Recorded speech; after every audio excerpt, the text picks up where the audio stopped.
Alright, this is an overview of the Clifton 5.5 jack plane.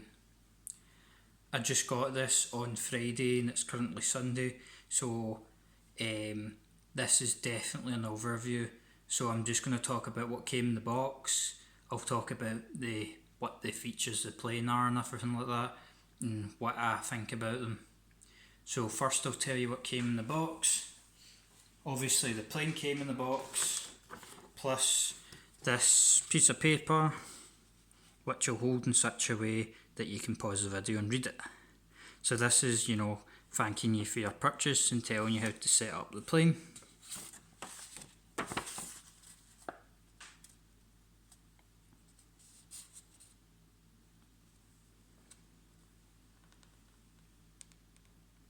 Hopefully that'll be useful to anyone.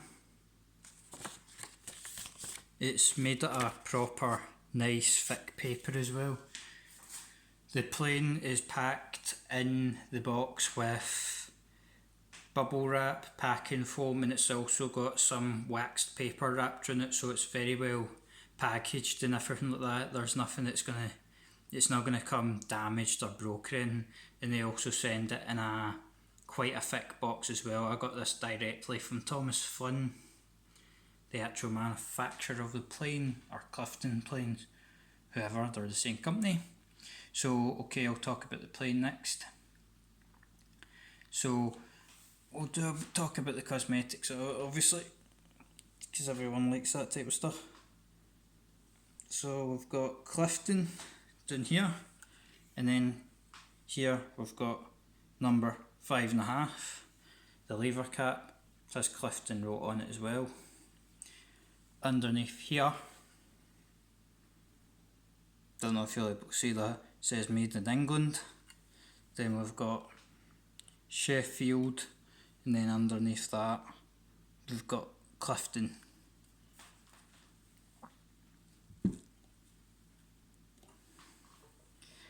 So the plane is a chunky beast. I'll show you it from the back. You can see how thick the castings are. And I'll tell you how thick they actually are. We're looking at about, at the bottom here, you're about 7mm, and at the top here, we're basically 6mm.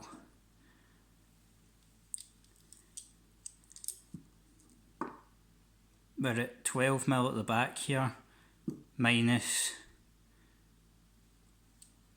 4mm in the indents here. So we've got a very thick base of the plane. It's very highly engineered. So next I'll talk about the actual plane itself, not the cosmetic bits really. So the lever cap here is made out of grey cast iron. The actual lever, I think, is made out of brass. It has an actual proper traditional spring, a sheet metal spring on the back of it.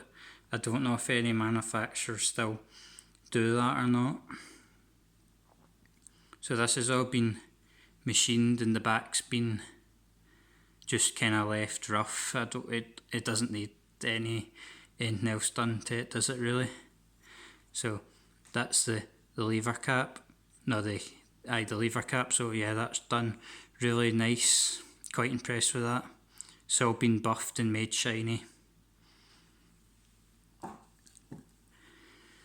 And a quick note on the actual other cosmetic bits.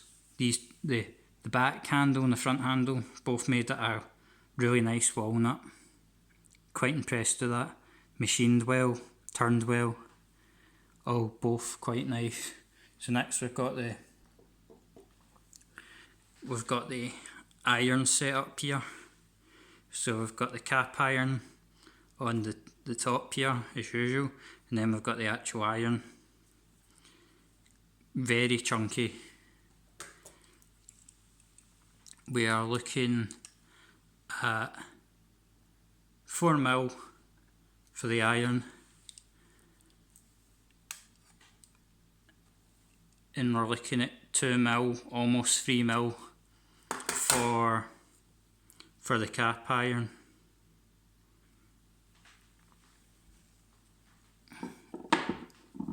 I'll take it apart with this, which is a Joseph Marple's traditional screwdriver, brand new. I got this specially for the plane so I wouldn't damage any of the screws. If you pay the amount of money you pay for this thing, you don't want to damage it. So all you just a quick turn. I loosened it so it would be easier for the video.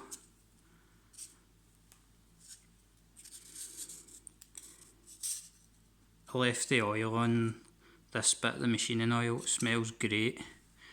Not because I think, not because I like the smell, just because I think it's just a good idea currently.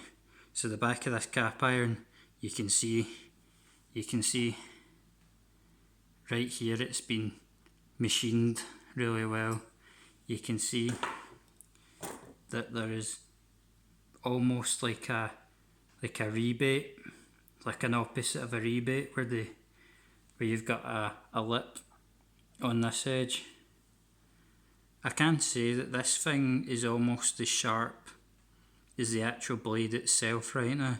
You could probably, if you went over that with a stone, you could probably use it to cut something if you were mental enough to do something like that. The screw is massive. I would imagine that's well made as well. It looks well made. So that's the cap iron. Simple as, nothing fancy. And the iron, nothing much you can really say about it.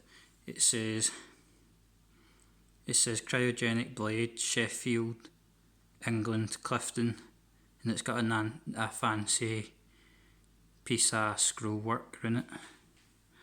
Put that to the side for now. Over here. So we've got the inner workings of the plane here. So we've got the adjustment wheel, big chunky adjustment wheel, works perfectly fine. It's great. I'll turn the plane so you can see it a bit better that way. That's kind of got like a matte kind of polish on it. You know, wee bits of aestheticness to it. And we've also got an actual proper adjustment lever here.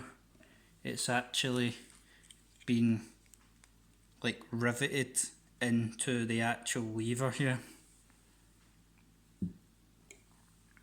So it's made just like an old record that a Stanley plane is. But unlike a record that a Stanley, this has a bedrock style frog, which you use. It's going to be quite hard to show this, but you'll see there is 3 screws here. So you use them to move the frog back and forth, changing how wide the mouth is. I'm not going to mess around with it in the video because it'll be too hard to show with the way I'm filming, but I would believe it works really well.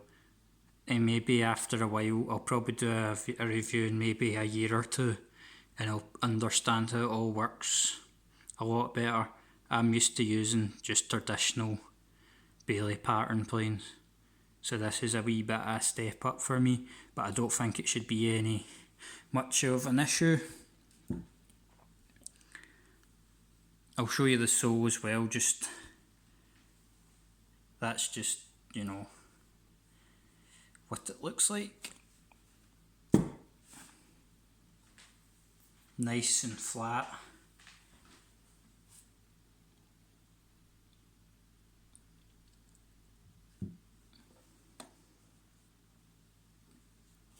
Properly nicely machined and everything like that. The wee marks on it are just where I've touched it. There's no like defects or anything like that.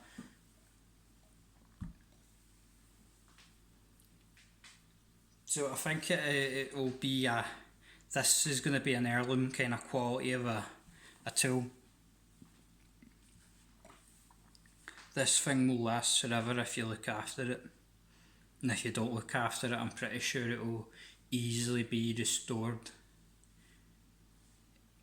Quite impressed. I'm really looking forward to using it. This is just a wee kind of preliminary video showing you about the plane and everything like that.